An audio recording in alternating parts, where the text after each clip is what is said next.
todos los lunes ya está con nosotros la doctora Leticia Calderón. Doctora, ¿cómo está? Buenas noches. Pues aquí con esta nota interesante para todos, porque fíjate que pocas veces una elección intermedia de un país que no sea Estados Unidos, porque bueno, seguramente causará conmoción cuando sea esa elección en Estados Unidos el año que entra, pero por lo pronto que en un país tan lejano, bueno, que no es de la relevancia del primer mundo, vaya, como Argentina, hubo elecciones ayer y fue súper interesante, Bere, porque hubo un resultado inesperado, incluso para el mismo candidato ganador, que fue Javier Milei, presidente de Argentina, y que había una expectativa de que iba a perder, o por lo menos iba a quedar mucho más abajo de lo que habían planeado hace un tiempito, porque hace 50 días hubo una elección en la provincia de Buenos Aires y perdió por 14 puntos. Entonces fue muy espectacular ese fracaso y se empezó a leer en todos los análisis que pues había ya un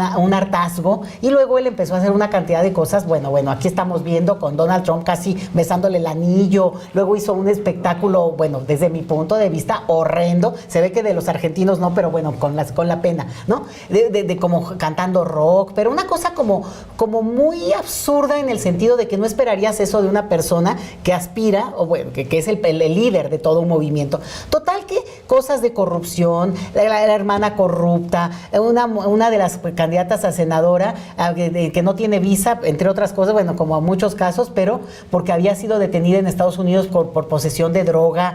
O sea, unas cosas que tú dirías, pues son impresentables, ¿no? Y toma. Resulta que la elección fue una elección en la cual, pues, intermedia a nivel nacional, interesante porque es una elección donde hubo la menor participación electoral en un país donde el voto es obligatorio. Entonces, el detalle ahí es que, bueno, pues la contabilidad electoral siempre se hace con los que votan, o sea que si el que no vota no está en esa numeralia, pero lo importante es que sí da datos para el siguiente análisis, ¿no? La abstención siempre sirve para redimensionar qué pasó.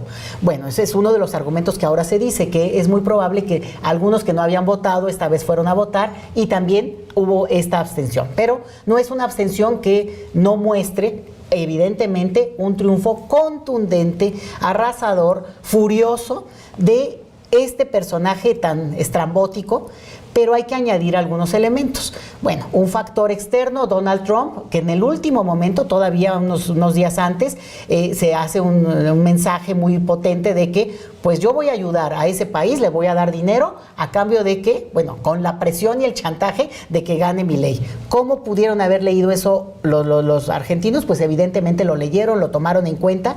Otro factor que no se nos puede pasar, y son cosas que hay que ir tomando notita, es que hubo un control de la inflación en un país que padece de la enfermedad de la inflación.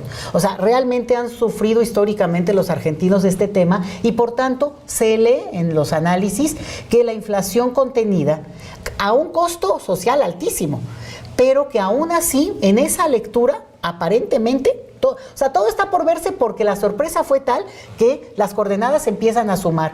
Que también, digamos, el kirchnerismo no hizo campaña, o se confió de que, pues, si les había ganado hacía 50 días, pues a lo mejor se replicaba eso, la división interna de la propia izquierda, es decir, muchas coordenadas que tratan de acomodar algo que no podemos negar y tenemos también que reconocerlo para de ahí tomar nosotros también lecciones, que es que ganó esa opción a nivel nacional, se consolida, porque además obtuvo un número de diputados y senadores que le permite pasar reformas sin, digamos, tener que negociar mucho, porque con los votos de la derecha ya lo suma.